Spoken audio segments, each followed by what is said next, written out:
Hey everyone, Akasha here, and today we are diving into something that I genuinely get excited about every single time I think about it. Fintech super apps. Now, I know super app sounds like some kind of Marvel character for your smartphone, but stick with me here because this is one of the most significant shifts happening in personal finance right now. And honestly, if you're not paying attention to this space, you are going to wake up one day and wonder how the world changed so fast around you. I remember when I was working on the street, we had maybe 3 or 4 different platforms open at any given time. Bloomberg Terminal for market data, a separate brokerage interface, our corporate banking portal, and then some clunky payments system that I swear was built in 2003 and never updated. It was chaos. It was expensive chaos. And I used to think, someone is going to fix this. Someone is going to pull all of this together into one seamless experience. Well, friends, that day is not coming, it's already here. So let's start from the beginning. What even is a super app? The concept actually originated in Asia, and I want to give credit where credit is due.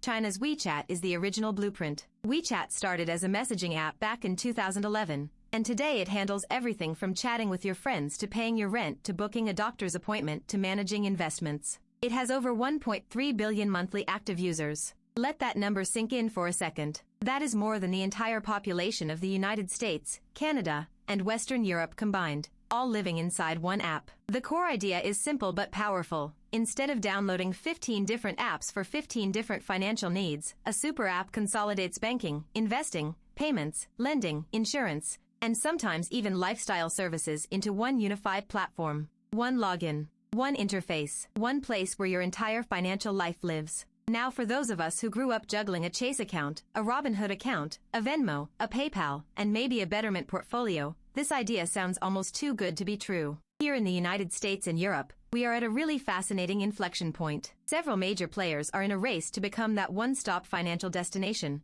and it is genuinely competitive in a way I haven't seen since the early days of mobile banking. Let's talk about Cash App first, because Block, formerly Square, has been incredibly aggressive here. Cash App started as a peer-to-peer payment tool, right? You split dinner with your friends, done. But now, Cash App offers a debit card, direct deposit, Bitcoin trading, stock investing with fractional shares, and even a tax filing service. As of their most recent earnings, Cash App had 56 million monthly active users in the United States alone, and they generated over $3.8 billion in gross profit in 2023. That is not a niche app. That is a financial institution hiding in plain sight. Then there's PayPal, which is honestly trying desperately to recapture some magic here. They've been integrating their Venmo platform more deeply, adding crypto features, buy now pay later through their pay later product, and savings accounts with interest rates that are actually competitive. Their challenge is that they got complacent for a while, and now they're playing catch up while simultaneously trying to maintain 400 million active accounts globally. And I have to mention Revolut, because European listeners, you all have been living in the future for a while now. Revolut launched in 2015 and has grown to over 45 million customers worldwide. You can hold and exchange 36 currencies, trade stocks and commodities, get travel insurance, access cryptocurrency markets, and manage a business account all from one app. Their valuation hit $33 billion in their most recent funding round. In fintech terms, that is a giant. Now here's where it gets interesting, because the business case behind super apps is something my former colleagues on Wall Street would absolutely drool over. It comes down to a concept called the cost of customer acquisition versus lifetime value. Getting a new customer is expensive, really expensive. Depending on the product, acquiring one new banking customer can cost anywhere from $200 to $1,500 when you factor in marketing, onboarding, and compliance costs. But when you have a super app, that equation flips dramatically. You acquire someone through one sticky, low-friction product, maybe it's payments because everyone needs to split a bill, and then you cross-sell them into higher-margin products like investing or lending. The data from companies like Chime and SoFi shows that customers who use multiple products within the same platform have dramatically higher retention rates and generate 3 to 4 times more revenue per user than single-product customers. SoFi is a really interesting case study here. They started as a student loan refinancing company, which is not exactly the sexiest entry point. But now they offer checking and savings accounts with a 4.6% APY, investing, home loans, personal loans, credit cards, and even member benefits like career coaching. Their member count crossed 9.4 million in early 2024, and their net interest income has been growing at over 30% year over year. They actually got a national bank charter in 2022, which was a massive deal because it means they can hold deposits and lend directly, giving them the full power of a traditional bank combined with the user experience of a tech company. Okay, so I love this space, but I also spent enough years in finance to know that you have to look at both sides of the ledger. Super apps face some genuinely serious challenges,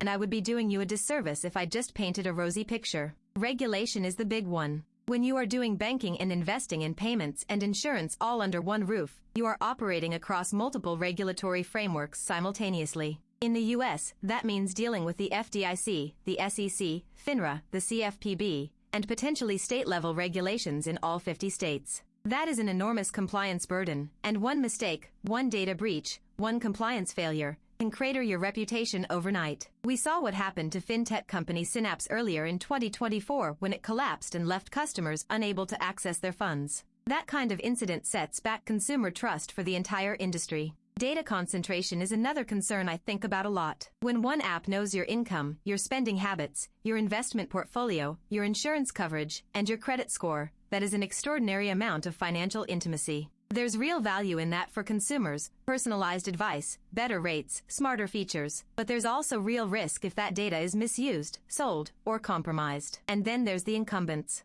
JP Morgan Chase is not sleeping on this. They have 86 million digitally active customers and the balance sheet to invest billions into their app experience. When a traditional bank with that scale decides to get serious about becoming a super app, the fintech challengers have to answer that question very carefully. So here's my take on where the next 3 to 5 years go. I think we are going to see significant consolidation in this space. There are too many players right now competing for the same wallet share, and not all of them will survive the next credit cycle or regulatory crackdown. The winners are going to be whoever can crack the code on trust and convenience simultaneously, because historically in financial services, those two things have been in tension. I also think embedded finance, meaning financial services built directly into non-financial apps, is going to be a major storyline. Imagine booking a flight through an airline app that also offers you travel insurance, a currency account, and a rewards card all within the same checkout flow. That is a super app experience without technically being a dedicated finance app, and frankly, that might be the model that wins with younger consumers who don't want to think about their finances as a separate category of their life. The global opportunity here is staggering.